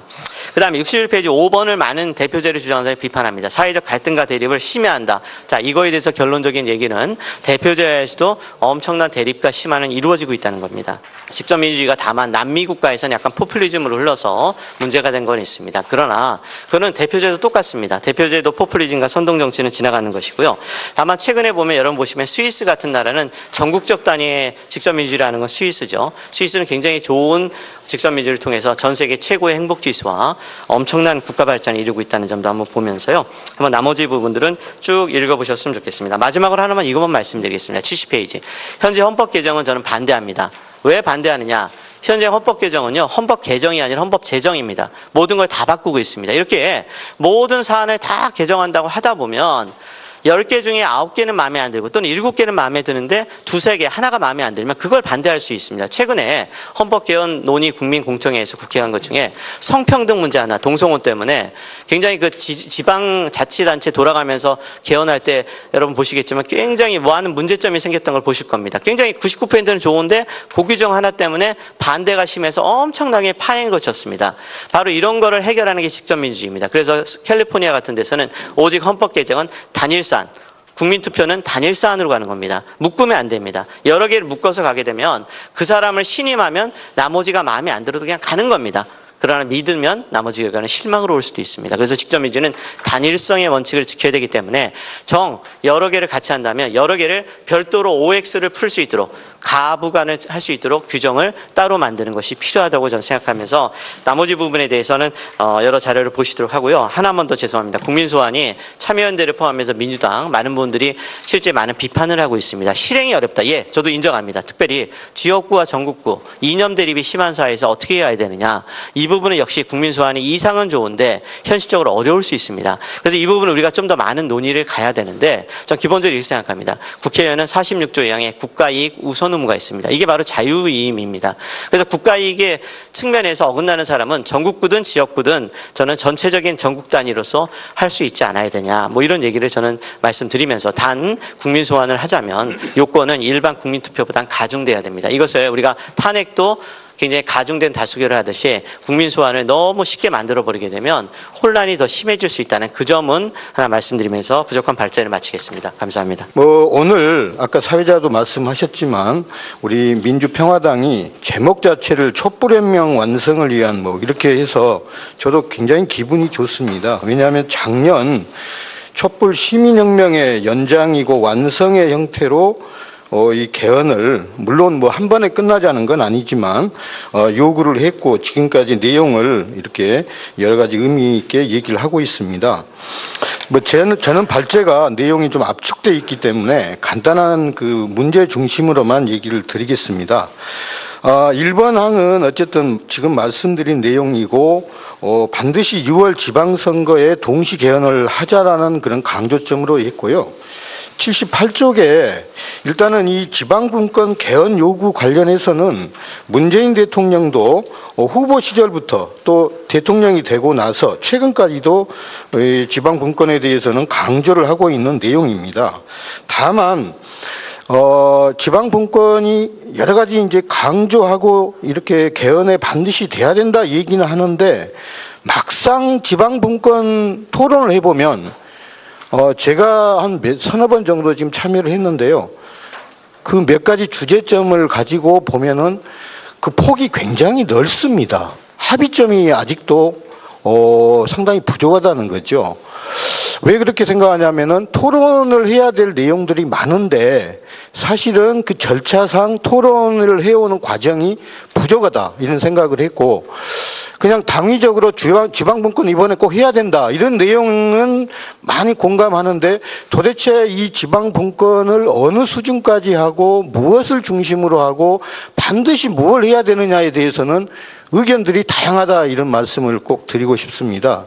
그런 의미로 해서 제가 78쪽과 79쪽 그 이하는 한 5가지 정도 지금 논의가 되는 그 점에 관련해서 말씀을 한번 드리겠습니다.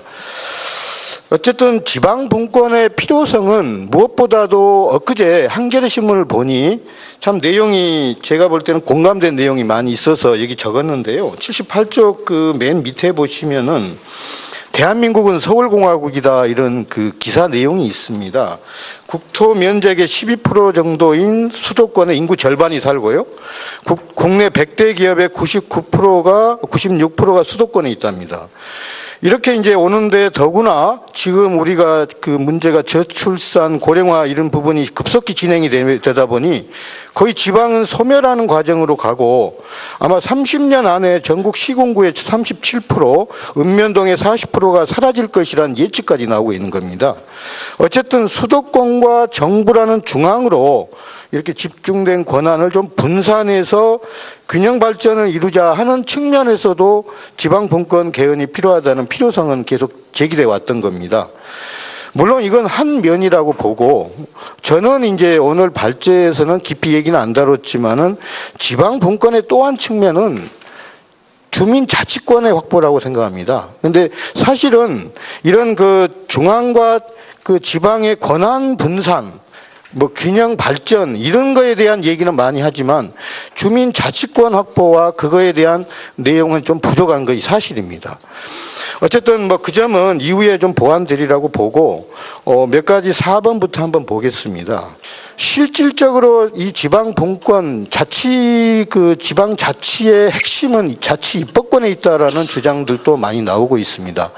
그 의미가 뭐냐면 우리 지금 지방자치단체에서 보면은 조례는 법령의 그 내에서만 할 수밖에 없습니다. 다시 말하면 지방의회 의원들이 어떤 조례를 만들어도 법률과 대통령령에 위배되면은 안 됩니다. 그러다 보니 중앙정부나 국회에서 의결했던 그 법률 내에서만 그 지방자치의 사무가 이루어지고 권한 행사가 이루어진다는 그런 한계를 많이 느끼고 있습니다. 다만 지금 그러면 지방 그 자치단체, 지방의회에 국회에서 국회의원이 하는 법률에 준하는 아니면은 대통령령에 준하는 그런 권한을 지금 줄 거냐? 이걸 또 얘기하면은 상당히 고개를 갸우답니다. 왜냐하면 현실적으로는 지방의원들 수준이 과연 그렇게 법률 그 제정할 수 있을 정도의 권한을 가져야 되느냐, 뭐 이런 논의도 있고, 또 어떤 분은 그거야 법률 권한을 지방의회에 주면은 그만큼 지방의회 구의원, 시의원들의 그 자질이 높아지고 국회의원 정도 수준 되는 분들이 이제 시의원, 구의원도 나간다. 뭐 이런 얘기까지 나오는데 그런 어떤 그 논의의 그 폭이 너무 크기 때문에 아직 합의점이 좀 어렵다고 보고 있고요. 제 개인적으로 이제 발제자의 의견은 지금 우리 현실적인 것뿐만 아니라 아직 우리 지방자치의 그 수준과 그동안의 그 연역을 볼 때도 지방의회에 또 지방자치단체에 법률에 준하는 정도의 입법권을 주는 데는 아직 좀 이르지 않느냐, 이런 시기상조적 의미를 먼저 말씀드리고 싶습니다. 과연 이제 지방세를 조례로 제정을 하는데 이 조례주의의 의미는 우리나라 헌법에 보면은 그 조세의 종목과 세율은 법률로만 규정하고 그 원칙적으로 그렇게 하게 돼 있습니다. 그런데 지방세에 대해서는 예외를 두고 조례로 지방자치단체가 의회에서 지방세를 종목과 세율을 정해서 할 수 있도록 하자. 뭐 이런 논의가 지금 상당히 핵심적으로 부각되고 있습니다. 어쨌든 이 부분은 법률의 예외 규정으로 오기 때문에 헌법에 규정하느냐 안 하느냐의 문제가 있다고 보고, 저의 의견은 일정하게는 지금 지방세를 보다 더 지방 분권 차원에서 지방자치단체가 발굴하고 세원을 확충하는 것은 중요하다 보고 있습니다. 그런 의미에서 예외 규정으로 지방세 조례주의를 헌법에 명시하는 것도 괜찮겠다 생각을 하고, 정의당에서는 당론으로 이런 얘기를 하고 있습니다. 지방자치단체가 자기 사무를 자기 재정으로 책임지게 하되, 사실은 이제 지방자치단체별로 이렇게 하다 보면은 균형이 어긋나서 불균형이 많이 생깁니다. 그 부분은 중앙정부가 재정 조정 제도를 이용해서 이렇게 균형적인 그 부분을 이제 책임 있게 해야 된다. 뭐 이런 의미에서 재정 조정 제도를 두자. 뭐 이런 정의당의 그런 의견이 있습니다. 이 부분은 같이 고려할 사항으로 생각을 하고 있습니다. 또 한 가지 좀 첨부하면 82쪽에 제일 위에 보시면은 현재 국세와 지방세 분배 비율이 굉장히 이제 좀 이렇게 격차가 큰데 현행보다 높여서 6대4 정도로 하자라는 뭐 그런 의견도 있다는 말씀을 드리겠습니다. 마지막으로 맺는 말에 현재 중앙정부의 권한과 재원을 지방정부에 줌으로써 지방 스스로 자치 역량을 높이는 것과 그거에 따라서 주민이 직접 정책에 참여해서 지역의 문제를 해결한다는 것이 지방 분권 또 자치 분권의 의미라는 말씀을 드리고, 마지막에 주민 자치권의 확대가 지방 분권의 궁극적인 목적이 아니겠느냐, 이렇게 말씀을 드리고 싶습니다. 어느 나라나 그 나라의 주요 사회경제 집단들은 나라마다 조금씩 다르겠지만 우리나라 같으면 예컨대 제가 보기엔 노동자, 그중에서도 비정규직 노동자, 소상공인, 청년 이런 주요한 사회경제 집단들이 대의제 민주주의라고는 하지만 제도권 바깥에 방치되어 있지 않습니까? 이들이 정치권 안으로 들어오게 하려면 그들을 대표하는 유력한 정치적 대리인, 정당들이 발전해 있어야 되는데 우리는 그렇지 못하다는 겁니다. 만약에 제대로 된 정당 정치가 작동된다면 이 주요한 정당들이 의회 및 정부에 늘 포진해 있어야 합니다. 그래서 입법부와 행정부에서 거의 언제나 약자를 위한 정치가, 포용의 정치가 작동돼야 합니다. 그런데 정당이 별로 없으니까 이게 작동이 안 된다는 겁니다. 87년 체제의 양대 결함이 바로 이겁니다. 그 첫 번째가 정당 정치의 후진성입니다. 아직도 우리나라는 무슨 농경사회도 아닌데 지역정당이고 인물정당입니다. 사회경제적 갈등의 주체들은 그 정당 정치에 의해서 대표되지 않고 엉뚱하게 지역정당이 있고 인물정당이 있을 뿐입니다. 그래서 우리 뭐 더 얘기할 필요 없이 호남 정당, 영남 정당은 있다고들 하지만 소상공인 정당, 비정규직 노동자를 위한 정당은 어디 있는지 잘 모릅니다. 어느 정당이나 다 이 서민과 중산층을 위한 정당이라고 하는데 누굴 대표한다는 건지 모르는 상태입니다. 그러니까 정치적 대표성의 문제가 매우 심각하다는 겁니다. 두 번째 큰 문제가 제왕적 대통령제 문제죠. 근데 지금 현 대통령의 인기가 높아서 이게 그 몇 개월 사이에 벌써 잊혀진 것 같은데 이 구조적 문제는 여전합니다. 그래서 한국의 87년 체제 문제, 양대 문제라고 한다면 정당 정치의 후진성과 제왕적 대통령제 폐해라고 볼 수 있겠고, 따라서 헌정 체제를 고치겠다고 한다면 핵심은 이 둘을 고쳐야 된다는 겁니다. 87페이지의 네 번째 슬라이드는 지금 87년 체제의 사회경제 효과를 보자는 겁니다. 뭐 무수히 많은 예가 있지만 경제민주화 조항이라고 하는 119조 2항을 보십시오. 거의 중략을 해서 잠깐 읽어보면 국가는 경제의 민주화를 위하여 경제에 관한 규제와 조정을 할 수 있다라고 멋있게 쓰여 있습니다. 그런데 아시다시피 우리 경제민주화 수준은 매우 낮습니다. 여기서 국가가 시장에 개입해서 조종하라고 합니다. 조정시장 경제를 만들려고 명령을 하고 있습니다. 그런데 국가는 실물은 아니지 않습니까? 이 국가의 역할을 하는 것은 실제로는 정당이죠. 정권을 잡은 정당 혹은 정당들입니다. 근데 이런 경제 민주화를 자기 존재 목표로 삼고 있는 정당이 유력한 정당이 없습니다.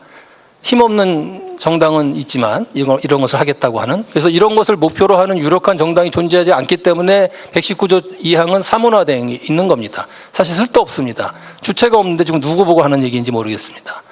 그래서 이런 문제가 바로 경제민주화가 진전되지 않은 이유이고 복지국가 수준이 이렇게 한심한 이유이기 때문에 헌법 조항을 훌륭하게 고친다고 해서 물론 고쳐야 됩니다. 고칠 게 굉장히 많습니다. 그러나 그렇다고 해서 바로 그 헌법에서 명령하는 것이 지켜질 가능성은 생각해 봐야 한다는 겁니다. 정치가 작동하지 않는 한 의미 있는 변화가 일어나기는 매우 어렵습니다. 그래서 다섯 번째는 그렇다면 어떻게 해야 되느냐? 합의제 민주주의로 가야 된다는 겁니다. 합의제 민주주의의 특징은 넘버원 포용의 정치입니다. 그 포용의 정치가 아까 말씀드린 사회경제적 약자가 늘 유력한 정치적 대리인을 통하여 정책 결정 과정, 정치 과정에 항상 참여할 수 있도록 하는 것, 보장된 것. 이게 포용의 정치라고 한다면 합의제 민주주의의 핵심은 바로 이겁니다. 비례대표제와 다당제와 연립정부로 구성되어 있다고 합니다. 이유는 뭐 우리가 다 알다시피 비례성이 보장되는 선거제도를 하면 사회 구성원들의 주요 집단들이 다 정치적 대표성을 보장받지 않습니까? 그래서 그런 것이고, 주요 사회경제 집단들의 대표성이 두루 보장받다 보니까 유력한 정당이 여럿 있고 단독 과반을 하는 정당은 가능성이 존재할 가능성이 거의 없고, 따라서 유력 정당에 의한 다당제, 그리고 어느 당도 단독 과반을 못하니까 연립정부가 자연스러운 이 세 가지 구조의 조합입니다. 비례대표제, 다당제, 연립구조. 이게 합의제 민주주의라고 한다면 우리가 고쳐야 될 것은 첫 번째 우선 비례대표제입니다. 비례성이 보장되는 선거제도, 민심 그대로 선거제도가 들어와야 아까 우리가 답답해하는 정당이 제대로 활성화됐을 것이고, 따라서 권력구조도 심지어 대통령 중심제일지라도 연정형 대통령제. 저희 생각입니다. 이 경제질서의 틀을 어떻게 구성하고 있는가에 관해서 36페이지 하나, 둘, 세 번째 문단 보겠습니다. 국가 공동체의 과제는 자유시장 질서의 영역에 따라서 다양하게 발생하는 시장 지배의 독점의 형태에 따라서 개별적으로 대응하는 것이 타당하다는 게 저의 생각이고요. 자유시장 질서는 크게 사적 자치의 원칙, 소유권 절대의 원칙 및 과실 책임의 원칙을 기본 질서로 그 틀을 가지고 있습니다. 그리고 이때 사적 자치의 원칙은 그 거래 시장에 따라서 노동시장, 자본시장, 지대시장, 토지시장이죠. 토지시장, 그리고 경쟁력이 판매, 유통시장 등으로 구분될 수 있다. 또 이렇게 시장이 구분될 수 있다는 점이죠. 우리가 경제민주화를 한다는 것은 이들 시장에 대해서 어떻게 대응할 것인가, 또 소유권 절대 원칙에 대해서 어떻게 대응할 것인가, 또 과실 책임 원칙에 대해서 어떻게 대응할 것인가의 문제이고, 이 문제는 개개 시장에 따라서 또 그 원칙에 따라서 대응해야 된다는 게 제 생각입니다. 다음에 동일노동 동일임금인데 이건 노동시장에 관한 부분이고요. 특히 노동시장이 많이 바뀌고 개헌될 부분이 많지만 특히 현재에서 가장 중요한 문제가 동일노동 동일임금 문제이다. 비정규직 문제라는 점을 여기서 특별히 강조한 것입니다. 그 다음 페이지에 나오는 것이 금융시장이죠. 자본시장에 관해서 여러 가지 문제가 있지만 대략 두 가지. 하나는 한국은행의 지위를 헌법적으로 어떻게 만들어줄 것인지. 두 번째는 금산분리의 원칙이죠. 금산분리의 원칙이 중요한 이유는 금융기관이 가지고 있는 돈이 금융기관 개인의 돈이 아니고 국민들이 모아놓은 돈이라는 점이죠. 보험회사가 가지고 있는 돈은 국민들의 보험료를 열심히 내어놓은 국민들의 돈인데 이것을 사기업의 개인의 돈처럼 함부로 쓸 수 있으니까 이 부분에 관해서 금융과 산업이 구분되어야 된다는 입장에서 금산분리가 금융시장에서는 가장 중요하다고 보았습니다. 그 다음 페이지에 있는 산업의 균형 발전은 이렇게 하고 있습니다. 마지막으로 언급하고 싶은 것이 징벌적 손해배상 부분인데 이 손해배상 책임에 관해서는 기존의 과실책임의 원칙으로 그쳤고 과실책임의 핵심은 무엇이냐면은 피해 본 것만큼 손해가 난 것만 배상을 해주겠다라고 하는 보상적 손해배상 원칙을 기초로 하고 있고 이걸 바탕으로 자유로운 거래, 불안하지 않은 거래가 가능했지만 이걸 악용해서 고의로 다른 사람의 손해를 끼치면서 더 많은 이득을 얻는 악덕 사업자들이 많다는 점을 고려해서 이제 우리나라에서는 징벌적 손해배상 제도가 도입되어야 된다는 점에서 이 부분이 헌법에 들어갈 필요성이 있다라고 언급이 됐던 것입니다. 이상으로 마치도록 하겠습니다. 민주주의는 많은 사람들이 정치적으로 보다 보니까 다수결과 많은 분들이 접근합니다. 그런데 사실 민주주의의 가장 중요한 의미는 자기 인생을 사는 거죠. 여러분들은 자기 인생을 살고 계십니까? 아니면 남의 인생을 사십니까? 이거에 대한 답을 해야 될 필요가 있다고 생각합니다. 그래서 민주주의는 다수결론리보다는 더 중요한 것은 자기 지배와 그 자기 인생을 자기 스스로가 결정하고 그다음에 그 결정에 대한 스스로의 책임지는 거, 이게 바로 민주주의입니다. 그래서 제가 이렇게 민주주의를 주장한 여러 학자들 중에 로버트 다린이 이런 미국 유명한 교수가 이런 얘기를 합니다. 당신이 기본적으로 재벌의 아들로서 태어나서 사는 게 행복합니까? 아니면 어렵지만 열심히 일한 그런 분 자녀로 태어나는 게 행복할까요? 라는 질문을 던집니다. 그래서 재벌로 태어났는데 부모가 해주는 대로 하면서 만족을 못해서 마약도 먹고 굉장히 좋은 페라리 같은 차도 있지만 행복하지 못하는 삶과 내 인생의 삶을 물질적으로는 힘들지만 내가 스스로 결정해서 대화하고 부모님들이 그 기회를 주는 그런 집안에서 태어난 아내와 누가 더 행복할까요? 이런 질문인데 결국 민주주의의 행복과도 관련되는 거죠. 결국에 인생의 삶과 관련된 문제라고 저는 생각합니다. 미국은 헌법에 그런 말이 없습니다. 그럼에도 불구하고 법률안제 주권, 국회의장, 전직 국회의장, 민주당안도 비슷하게 나왔을 것 같고 국회에서 논의되는데 정말 잘못됐습니다. 법률안제 주권은 국회 입법을 하기 위한 아이디어를 제공하는 것이지 이게 있기 때문에 대통령 독재로 간다는 말은 절대 성립될 수 없습니다. 왜? 이건 법률안 제출이기 때문에 국회에서 자르면 됩니다. 의결로. 그렇기 때문에 이거는 독재라 하더라도 갈라질 수 있는 것이고 예산 편성권은 단 하나도 예외 없이 국회가 아니라 행정부만 갖습니다. 단 예산 심의를 통해서 예산 편성을 간접적으로 통제한다. 그래서 미국도 국회가 다 주도했던 걸 1921년 법률로 의해서 행정부로 가져가게 했습니다. 왜냐? 이거는 예산의 99%가 행정부가 있기 때문에 이런 부분을 가져올 수 없습니다. 단 제가 이 예산에 대한 논의대에서 보니까 과거 국민의당 시절에 국민의당이 가장 합리적인 안을 제시하더군요. 장관항 조항에서 조정권을 얘기했는데 전 좋은 아이디어라고 생각합니다.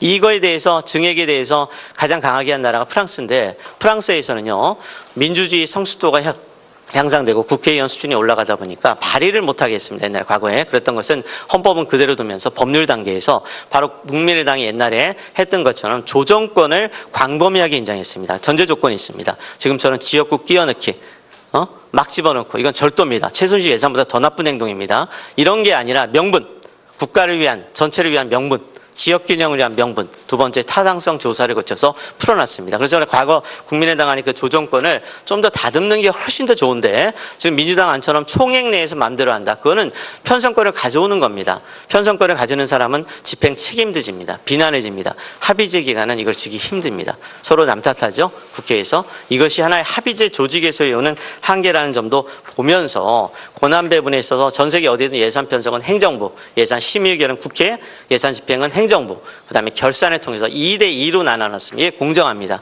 이거를 움직이는 것은 국민을 위해서 좋은 제도가. 주최해 주신 국민참여 개헌 시민행동의 연성수 대표님을 비롯한 관계자 여러분께 깊은 감사의 말씀을 드립니다. 제가 그리고 또 이 자리에 우리 당원들도 오시고 여러분 오셨는데 이 특별한 관심과 참석에 깊은 감사의 말씀을 드립니다. 제가 오늘 이 토론자로도 참여하기 때문에 특별한 제 견해는 이번에는 생략하겠습니다. 좀 토론 말씀 때 말씀드리기로 하겠습니다. 오늘 거듭 여러분께 감사드립니다. 안녕하십니까, 황도수 교수입니다. 여기서 이제 우리가 논의될 수 있는 게 자유주의하고 그 다음에 국가 공권력 민주주의라고 하는 큰 개념이 나오는데 이 늘 개념이 왜 나올까 하는 것에 관해서는 지금 여러분들 옆에 있는 보라색 책 주권자 헌법이라는 책에서 좀 기초적인 이론을 좀 설명을 했습니다. 우리가 같이 살아갈 때 있어서 열심히 같이 혼자 살 때보다는 훨씬 더 풍요롭게 살 수 있다. 왜? 분업을 하니까라고 하는 거죠. 문제는 분업을 하는 거는 다 찬성하는데 분업에서 나오는 증대된 생산물, 재화, 서비스를 어떻게 나누는 분배 문제가 어려운 문제이다라고 하는 거고요. 그럼 분배를 어떻게 하느냐에 관해서 기준이 없다라는 거죠. 이 분배 문제, 어떻게 공정하게 분배할 것인가의 문제가 정의 문제이고 이 문제를 풀기 위해서 여러 철학자들이 논의하고 이론가들이 생각했으나 다양한 의견들이 많이 있었다. 다행스러운 것은 분배 문제에 관해서 법적으로 제도화할 때는 딱 두 가지 방법만 있었다. 역사적으로. 하나는 개인들끼리 거래하는 방식으로 분배하는 방식이고 시장주의라고 얘기할 수 있는 것. 또 개인들끼리 거래라는 것은 자기가 원할 땐 거래할 수 있고 원하지 않을 땐 하지 않을 수 있다는 점에서 자유로운 거래이고 이런 의미에서 우리가 한마디로 그걸 얘기할 때 자유주의다 이렇게 얘기하고 그런 의미에서 자유주의는 시장주의하고 바로 맞닿게 된다 이렇게 볼 수 있습니다. 그다음에 중요도에 따라서 두 번째 주거권 문제를 다뤘는데 주거권 문제는 뭐냐면 사생활에 필요한 것이 주거입니다. 주택의 문제이죠. 우리나라의 주택 문제는 어떻게 되어 있는가? 제가 생각할 땐 가장 심각한 문제다라고 보여지고요. 30페이지 보겠습니다. 30페이지 두 번째 문단입니다. 우리나라는 국민들의 내 집 마련 문제를 자유시장 질서에 내놓고 수수방관하는 입장에 있다라는 것이 저의 생각입니다. 그렇다면 외국과 비교해서 어떤 차이가 있느냐? 그 다음 문단 보겠습니다. 우리나라가 보유하고 있는 10년 이상의 임대주택 등 장기 임대주택은 2015년 기준 얼마로서 전체 가구 대비 6%에 불과하다라는 거죠. 외국 프랑스, 네덜란드, 기타 선진국들 보면 대체적으로 주택의 한 20% 내를 국가가 공공적으로 관리하고 있다라는 거죠. 그 다음 줄입니다. 위 국민들에게 주거 문제는 삶의 핍박 요소가 아니다라는 거죠. 이들에게 주택은 자신의 인생을 펼쳐나가다가 실패하더라도 안거할 수 있는 삶의 안전판이다라고 저는 생각합니다. 우리나라의 국민들이 주거 문제를 가지고 어떤 핍박을 당하고 있는지 생각하면은 이번 개헌에서 우리 민생에서 무엇을 바꿔야 되는가의 과제가 분명해진다고 볼 수 있습니다. 다음에 정신적인 문제로서 교육권 문제입니다. 교육권 문제에 관해서는 개헌 문제라기보다는 입법의 문제 또는 행정의 문제라고 보겠기에 여기서는 큰 언급은 피하도록 하겠습니다. 다음 페이지 32페이지의 기본소득권 문제입니다. 왜 기본소득권을 재산권의 어떤 그 보장 중에서 두게 됐냐면은 4차 산업혁명 이후에 4차 산업혁명 이전까지는 노동권을 보장함으로써 국민들의 생활, 재산을 갖다가 보장하는 방식을 취하게 되는데 4차 산업혁명이 진전되게 되면은 노동권을 보장하는 것만으로는 국민들의 생활이 충분히 갖춰지지 못할 것이다 라는 거죠. 거기에 두 번째 문단 보겠습니다. 4차 산업혁명 사회에서 국민은 노동자, 생산 역군으로서가 아니라 건전한 소비자로서의 의미가 더욱 중대하게 된다라는 거죠. 노동을 안 하더라도 국민으로서, 인간으로서, 또 소비자로서, 그럼으로써 생산에 기여할 수 있는 사람으로서 이런 의미에서 기본소득이 마련돼야 된다는 점에서 진취적으로 이번 개헌에서 심각하게 고려해야 된다라고 보고 있습니다. 다음에 사회적 약자의 권리 보장 및 보호에 관해서는 당연히 발생할 수밖에 없는 경쟁에서 탈락된 국민들, 또 태어나면서부터 장애인으로 태어난 국민들이 있기 때문에 이들의 삶을 또 그 자손들의 삶을 보장하기 위한 기초적인 민생기본권이 필요하다는 점에서 언급하였습니다. 다음에 볼 것은 두 번째 쟁점이 경제민주화 부분인데 시간 관계상 2분 정도 남은 걸로 알고 있는데 간단히 마치도록 하겠습니다. 경제민주화 문제에 관해서 자유주의만으로는 해결이 안 되기 때문에 경제 질서에 있어서 공정한 경쟁 질서를 어떻게 확보할 것인가의 문제가 경제민주화의 문제이고, 이 문제에 관해서 중요한 것은 단순히 공정해야 된다, 정의로운 질서가 이루어진다라고 하는 것이 아니라 이것을 구체적으로 나눠서 어떻게라고 하는 관심을 가져야 되는데, 이 부분에 관해서는 큰 그림, 큰 틀을 볼 수 있어야 된다는 게